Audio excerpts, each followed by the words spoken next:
Hola, ¿cómo están hermanos, amigos que quizás están viendo este video? Les deseamos que Dios les bendiga grandemente. Gracias por compartir este tiempo con nosotros. Estamos muy felices de poder en esta hora apartar un rato de nuestras vidas, de nuestras ocupaciones, para poder dedicarlo al estudio de la palabra de Dios. Nos hace bien indagar y descubrir todo lo que Dios tiene para nosotros preparado en su palabra. Pero antes de escuchar una canción, vamos a orar.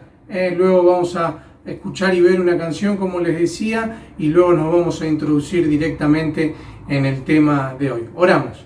Querido Dios y Padre que estás en el cielo, te damos gracias por este tiempo que vos nos regalás, en el cual vamos a poder dedicarlo a la oración y al estudio de tu palabra. Te damos gracias, Señor, porque nos das esta posibilidad, este privilegio de juntos, cada uno en el lugar en donde estamos, poder apartarlo para escuchar lo que vos tenés preparado para nosotros. Te amamos, Señor, y te damos gracias por todo lo que vos nos das. Oramos agradecidos en el nombre de tu Hijo, el Señor Jesús. Amén. Muy bien, escuchamos y vemos el video de hoy.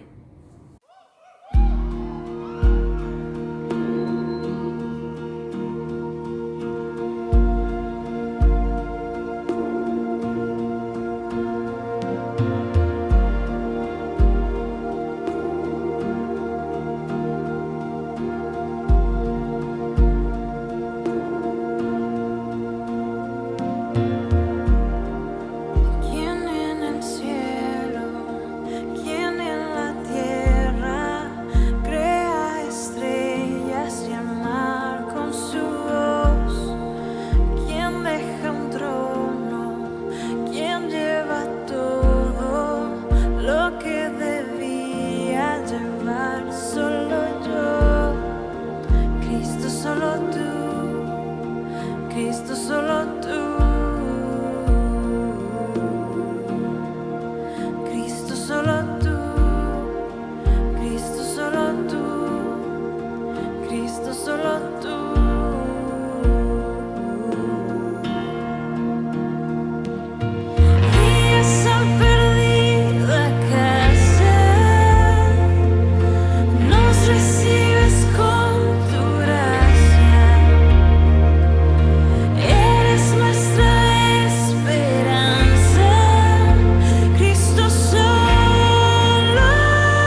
Bien, es increíble, pensar mientras preparaba el mensaje y veía el tema, cómo ha pasado todo este año. ¿Sí? Ya estamos en el mes de diciembre, pronto ha de terminar este año 2020 tan particular, pero agradecidos al Señor por todas estas reuniones que hemos podido compartir, todos los temas que hemos podido estudiar, conocer, ¿sí? Cómo Dios nos ha hablado a través de su palabra y cada uno de los mensajes que muchos hemos tenido el privilegio de preparar y compartir, y tantos otros también la posibilidad de escuchar, con hermanos que nos han visitado y tantas otras cosas más. Pero para introducirnos en el tema de hoy nos toca hablar de una iglesia que brilla. Y es particular, ¿no? Porque tenemos que pensar, obviamente se nos viene a la mente aquel versículo de Mateo, ¿no? En donde el Señor habla a aquellos que son sus hijos acerca de que somos sal y somos luz, y somos privilegiados en que el Señor nos haya llamado de esa forma y toda la responsabilidad que ello conlleva. Pero si hablamos de luz, justo estaba hojeando en uno de los libros que tengo, que habla de fracasos en cuanto a la inventiva, fracasos quizás un tanto irónicos llamados de esa manera. Y contaban la historia de un científico en el siglo XVII en la ciudad de Hamburgo, que él buscaba y quería encontrar la fórmula, quería hallar la fórmula para convertir los metales en oro, en ese metal tan precioso como lo es el oro, pero por una cosa u otra, un proceso que llevó distinto, algo que estaba buscando, inventó algo que hoy conocemos como el fósforo, ¿sí?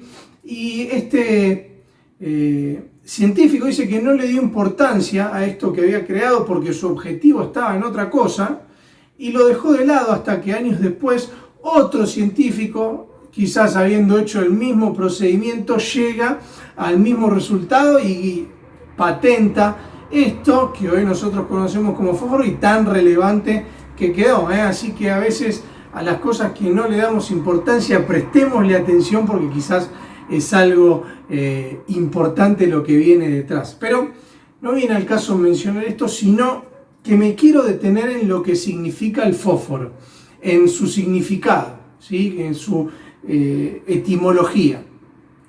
Y está compuesto por dos palabras o dos términos, fos y fósforus, que significa portador de luz. Y eso, querido hermano, es lo que sos vos y lo que soy yo, un portador de luz. Tenemos una misión, ¿sí?, que cumplir, un requisito que llevar adelante, una tarea que realizar.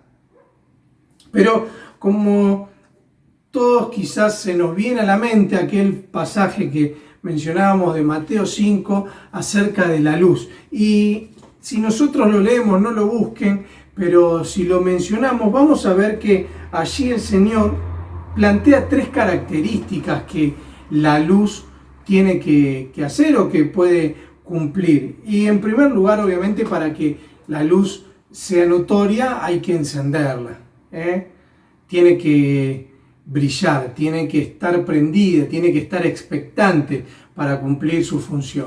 No solo tiene que brillar, sino que la luz, obviamente, cuando está encendida, cuando está preparada, cumpliendo con su tarea, va a alumbrar. O sea que no va a haber tinieblas, porque la luz en las tinieblas resplandece. No hay forma de que en donde haya luz existan las tinieblas, ¿sí? Es un llamado hacia la vida que cada uno de los cristianos debemos tener, No hay comunión entre la luz y las tinieblas. Pero por sobre todas las cosas termina allí el Señor hablando acerca de la luz en Mateo 5, diciendo que cuando una luz está encendida, cuando una luz alumbra, el resultado es que da gloria al Padre. Entonces, hermanos, cuando nosotros cumplimos con nuestra función, cuando nosotros brillamos, cuando somos una iglesia que brilla, toda la gloria, todo el honor, todo el reconocimiento no va para nosotros, sino que va para Él. Y damos gloria a Dios por ello, porque no somos nosotros los protagonistas, sino que es el Señor a quien nosotros le damos gloria y honra. Amén. Amén.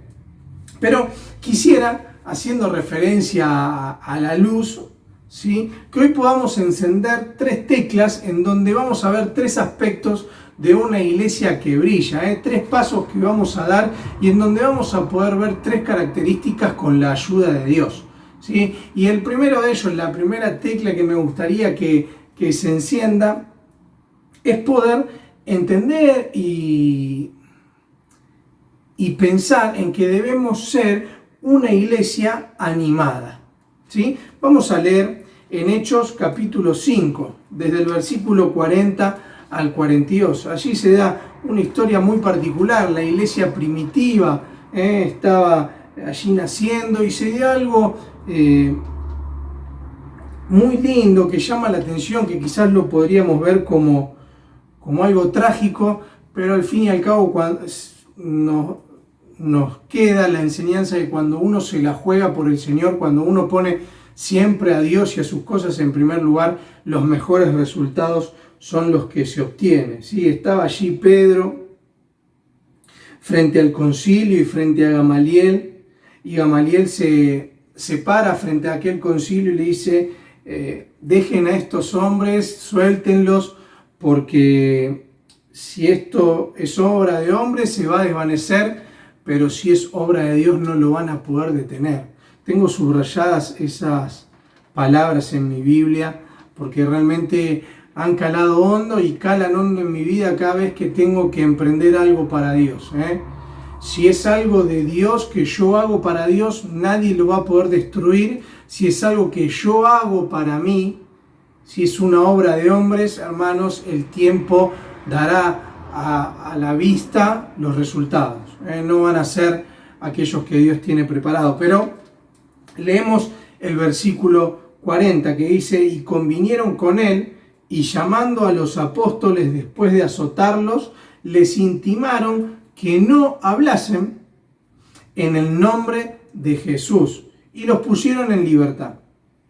Y ellos salieron de la presencia del concilio gozosos de haber sido tenidos por dignos de padecer afrenta por causa del nombre. Y todos los días en el templo y por las casas no cesaban de enseñar y predicar a Jesucristo. Espero que hayan prestado atención a estos versículos que hemos leído.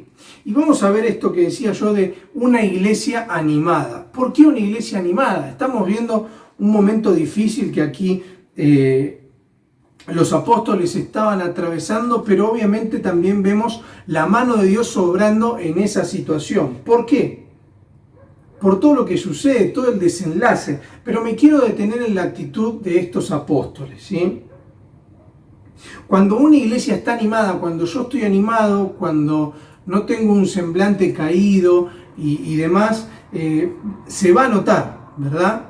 Se va a ver lo que yo soy, qué es lo que quiero buscar. Cuando estaba preparando el mensaje, me acordaba de un libro que tenían mis padres de devocional. Fui y saqué una foto en donde hablaba de qué clase de cristiano soy, ¿sí? Y había un par de ejemplos bastante cómicos que hacían referencia al tema del devocional. Pero me llevaba a pensar de nuevo y a recapacitar en esa pregunta, ¿qué clase de cristiano estoy siendo yo? Que frente a la adversidad enseguida me borro, me escondo, ¿sí? O trato de esquivar las responsabilidades, o soy alguien que levanta la mano, que se hace notar en el buen sentido, ¿sí? y trata de demostrar cuál es su identidad. Entonces nos lleva mucho a pensar en esto, y algo parecido es la actitud que estos apóstoles estaban teniendo. ¿Por qué? Fíjense que lo primero que ellos hacen es estar firmes a pesar de las circunstancias, ¿sí? En ningún momento ellos fluctuaron, sino que cuando salen de la presencia del concilio, ¿sí? Siguieron hablando de Jesús.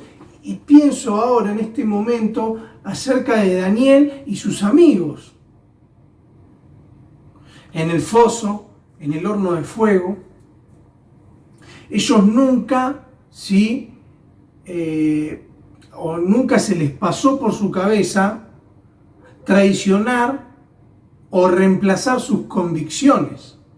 Ellos siempre quisieron brillar, ellos siempre quisieron mantener firme su actitud, su fe. No fueron una luz intermitente, ¿verdad? Que se prendía solo en los momentos en donde las cosas estaban bien y se apagaban en aquellos momentos cuando las cosas no lo correspondían o la situación no correspondía. Hermanos, estas personas que habían padecido en nombre del Señor, siempre permanecieron firmes a pesar de las circunstancias. Y es una enseñanza que viene a mi vida, ¿sí? ¿Cuántas veces quizás me doblo o quizás bajo los brazos en vez de estar firme, en vez de saber que Dios es quien me acompaña? Y es así en donde cuando estas circunstancias me abordan o me superan, es que dejo de brillar, porque estoy perdiendo las prioridades en mi vida, porque las estoy cambiando, porque no estoy dejando que Dios sea quien me gobierne. Dice que lo habían azotado, los intimaron, los amenazaron, pero ellos continuaron firmes, ¿sí?, en cuanto a lo que ellos hacían y creían, Pero también hay algo que lo leía recién: cuando son soltados, ellos, dice que estaban gozosos de haber sido tenidos por dignos de padecer afrenta por causa del nombre. ¿Saben qué veo acá? Que ellos estaban orgullosos, hermanos, por haber cumplido con la tarea. Ellos sabían que todos esos azotes, que todas esas amenazas que habían padecido y tantas otras cosas más, ¿sí?, habían sido por causa del nombre del Evangelio. Estaban orgullosos de eso. Y a veces yo me escondo porque no quiero que me cataloguen como lo que realmente soy, un hijo de Dios. A veces escondo mi identidad, a veces niego ser quien soy. Miren lo que dice 2 Corintios 4:3. Escribe el apóstol Pablo y dice: pero si nuestro evangelio está aún encubierto, entre los que se pierden está encubierto. ¿Qué tiene que ver esto, hermanos, con lo que estamos hablando? Y es que una iglesia que no brilla, un cristiano que no brilla, hermanos, es una iglesia, es un cristiano que tiene la palabra de Dios escondida. No es que lleva, ¿sí?, o deja la Biblia en la mesa, la pone arriba de una repisa y no la muestra. No, hermanos, eso, el tener la palabra, el evangelio encubierto, es no darme a conocer, es no mostrar la vida que yo tengo en Cristo Jesús. Eso es esconder el evangelio. Porque de esa forma, si lo escondo, no lo vivo. Y el Señor lo que nos manda es a vivir lo que nosotros hemos creído, a seguir sus pisadas, a seguir su ejemplo. Por eso, hermanos, es que veo en estos discípulos del Señor el orgullo que ellos tenían. No le importaban los azotes, ellos estaban contentos porque habían sido tenidos por dignos, ¿sí?, su padecimiento a causa del nombre de Jesús.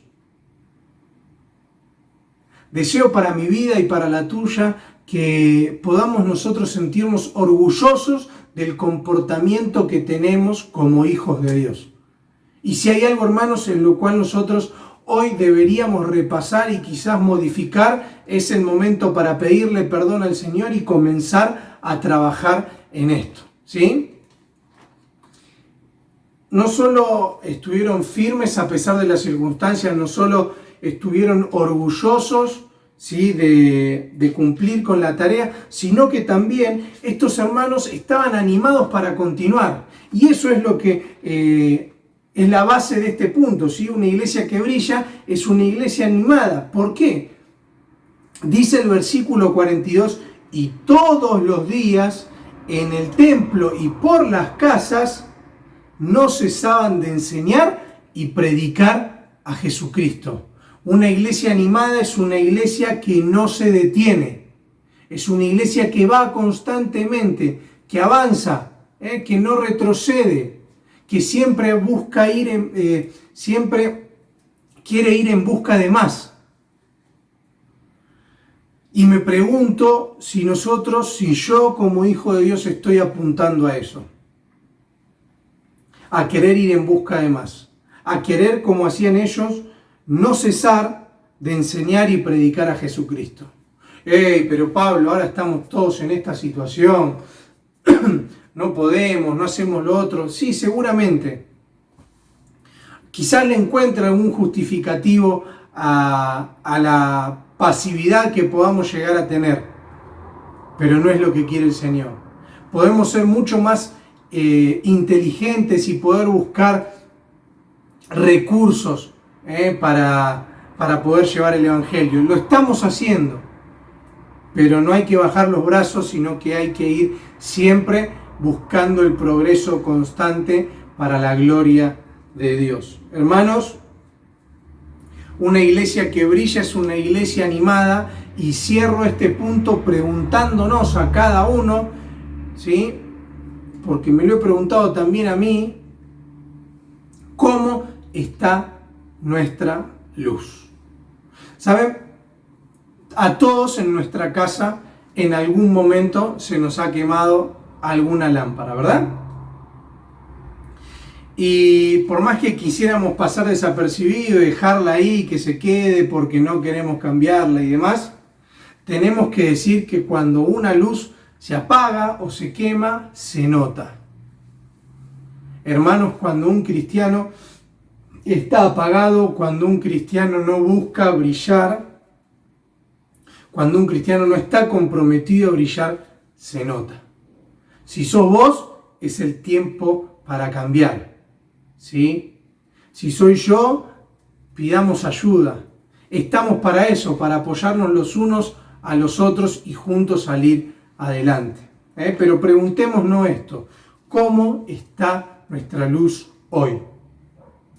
Segundo punto: no solo una iglesia animada, sino que también una iglesia que brilla es una iglesia inteligente. Y para eso también vamos a buscar en Hechos, en el capítulo 17. Y vamos a ver allí una historia muy particular, una historia conocida, que hemos leído tantas veces. Y es una historia en la cual tiene como protagonista a Pablo, ¿sí? Está allí Hechos 17:22, dice: entonces Pablo, puesto en pie en medio del Areópago, dijo: varones atenienses, en todo observo que sois muy religiosos, porque pasando y mirando vuestros santuarios, hallé también un altar en el cual estaba esta inscripción: al Dios no conocido, al que vosotros adoráis, pues sin conocerle es a quien yo os anuncio. El Dios que hizo el mundo y todas las cosas que en él hay, siendo Señor del cielo y de la tierra, no habita en templos hechos por manos humanas, ni es honrado por manos de hombres como si necesitase de algo, pues Él es quien da a todos vida y aliento y todas las cosas. Y de una sangre ha hecho todo el linaje de los hombres para que habiten sobre toda la faz de la tierra, y les ha prefijado el orden de los tiempos y los límites de su habitación, para que busquen a Dios, si en alguna manera palpando puedan hallarle, aunque ciertamente no está lejos de cada uno de nosotros. Hasta acá nomás con la lectura en este punto, ¿sí? Y comparo la actitud de Pablo o esta circunstancia que se dio, y la tomo para este punto, en cuanto a ser una iglesia, ser un cristiano inteligente. ¿Por qué? Porque lo primero que Pablo hace en esta situación es aprovechar la oportunidad. Siempre vamos a poder encontrar la oportunidad si nosotros queremos hablar del Señor. Por un estado de ánimo que quizás uno esté pasando, porque hemos orado para que el Señor nos dé una oportunidad con una persona en particular para hablarles de Él. Y tantos otros ejemplos más que podríamos tener. Pablo lo tenía acá, Pablo aprovechó la circunstancia, la oportunidad que se le había dado. Dice que dentro de todos las estatuas que había, ¿sí?, allí a los atenienses le dijo, hay una que dice al Dios no conocido. Bueno, de ese es quien yo les vengo a hablar. Pero no solo que aprovecha la oportunidad. Y acá está muy bueno y hay algo que me gustaría que nosotros podamos destacar. Orar para la oportunidad, para que se dé la oportunidad, buscar esa oportunidad, aprovecharla por sobre todas las cosas, pero hay algo que tenemos que tener en cuenta y no podemos dejar pasar por alto. Y es que si nosotros oramos por oportunidades al Señor para poder testificar, para poder contar lo que Él ha hecho en nuestra vida, hermanos, tenemos que estar preparados.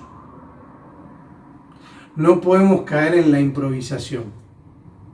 Hoy el enemigo, hermanos, despliega todas sus armas, ¿sí?, para que el Evangelio, para que el mensaje de salvación no se extienda, con distintos factores y personajes.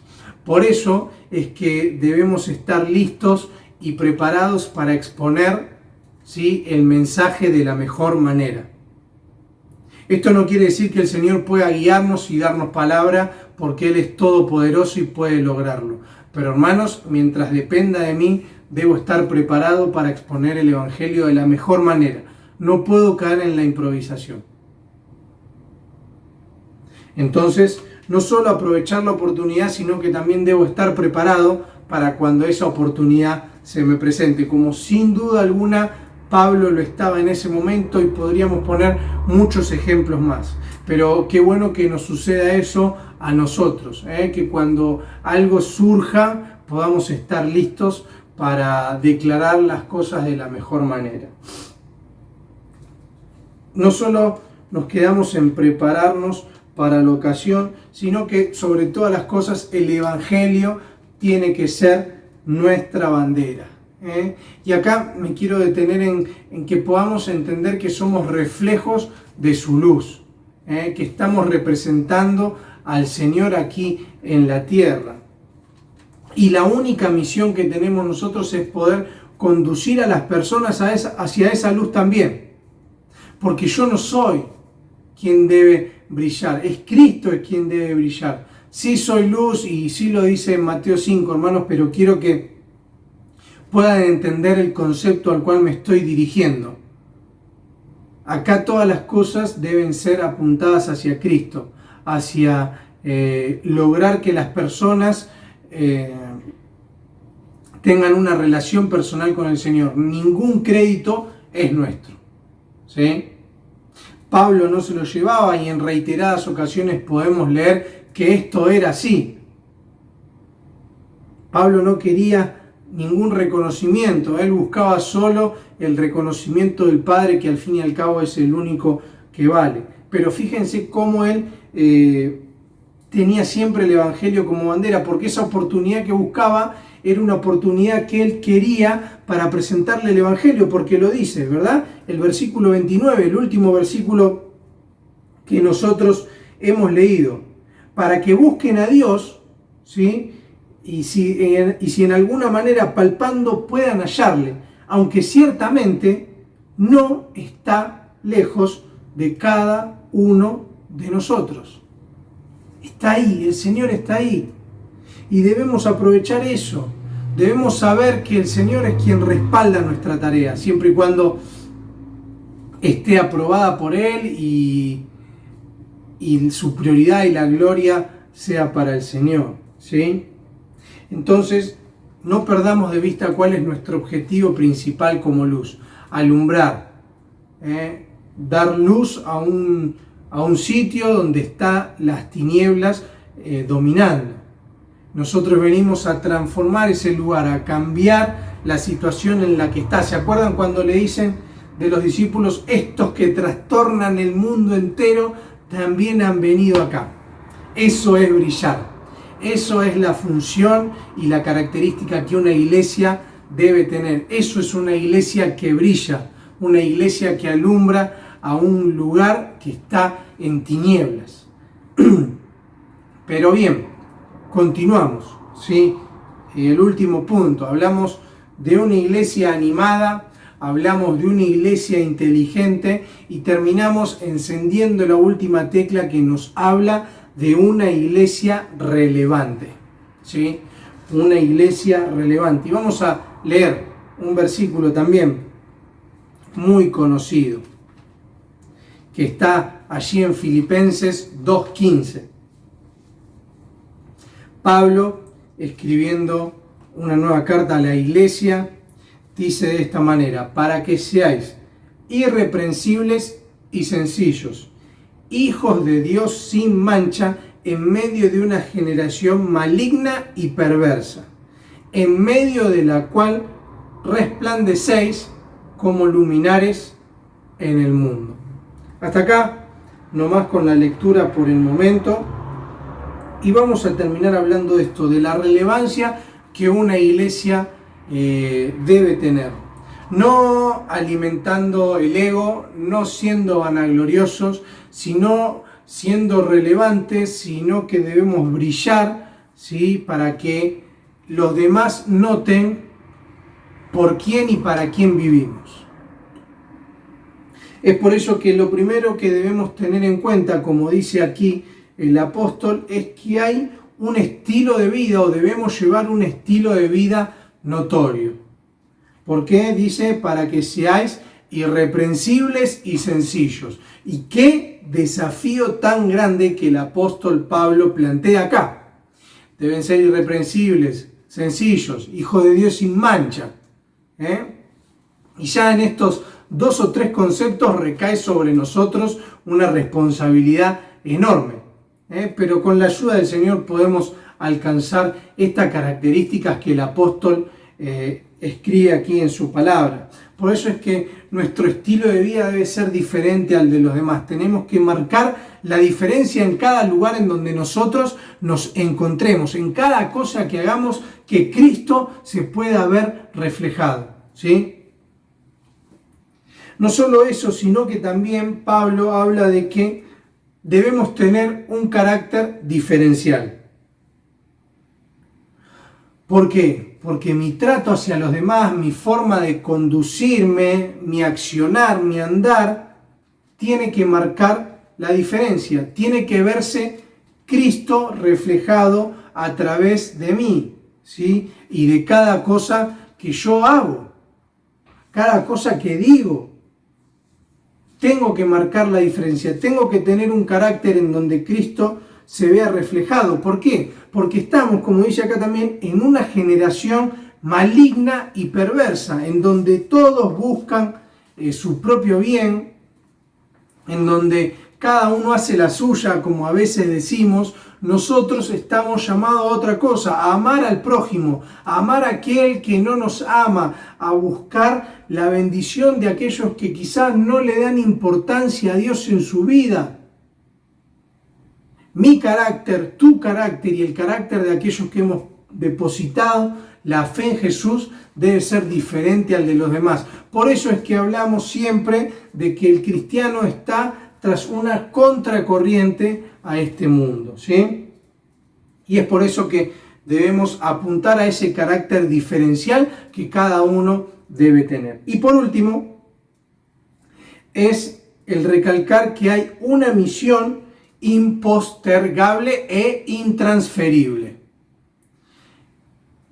Una generación maligna y perversa, en medio de la cual resplandecéis como luminares en el mundo, o como lumbreras en el mundo. Y acá está la misión que nosotros tenemos. Frente a todo el caos que puede haber, frente a toda circunstancia que puede llegar a suceder, nosotros debemos resplandecer. La iglesia debe brillar. La iglesia no se tiene que esconder. La iglesia está llamada a ser protagonista. Entonces, hermanos queridos, amigo que quizás nos estás viendo, si no conoces a Jesús, hoy te invito a que puedas tener ese encuentro personal con Él, a que puedas disfrutar lo que Él tiene preparado para tu vida. Y aquellos que somos hijos de Dios, que tenemos ese privilegio tan grande, queda tan solo plantear este desafío de qué es lo que vamos a hacer. Hermano, nos aliento, nos desafío a que podamos ser una iglesia que brilla, una iglesia que sea notorio su accionar, que pueda reflejar la luz de Cristo a aquellos que todavía están en tinieblas. Pero ¿cómo es esto posible? Cuando cada uno de nosotros ponemos manos a la obra, aún en este tiempo. Cristo está esperando que nosotros digamos: Señor, acá estoy. Una iglesia que brilla es una iglesia que está comprometida con la tarea. Hermanos, que el Señor nos bendiga, y que cada día podamos apuntar a cada una de estas características que estamos viendo, ¿sí? Y sobre todas las cosas, que al final de todos estos temas, y que seguramente hay muchos más, nos sintamos conformes de saber que hemos crecido un poco más. Amén. Le damos la gloria al Señor. Muy bien. Habiendo ya finalizado con el mensaje, queda tan solo despedirnos, ¿sí? Rogarle al Señor que, si Él lo permite, nos estaremos encontrando el próximo domingo, ¿sí? Para compartir la cena del Señor y luego el encuentro familiar. Así que vamos a tener una oración y nos despedimos para culminar con la reunión de hoy, ¿sí? Te damos gracias, Dios, por este tiempo maravilloso que nos permitiste vivir, que pudimos aprender acerca de una iglesia que brilla. Señor, te amamos, te damos gracias por todo lo que sos vos para nosotros. Nos queda una responsabilidad muy grande y pedimos tu ayuda para poder cumplirla. Oramos pidiendo tu bendición y lo hacemos en el nombre de tu Hijo, el Señor Jesús. Amén. Hermanos, Dios les bendiga y si Dios quiere nos vemos el próximo domingo. Chao.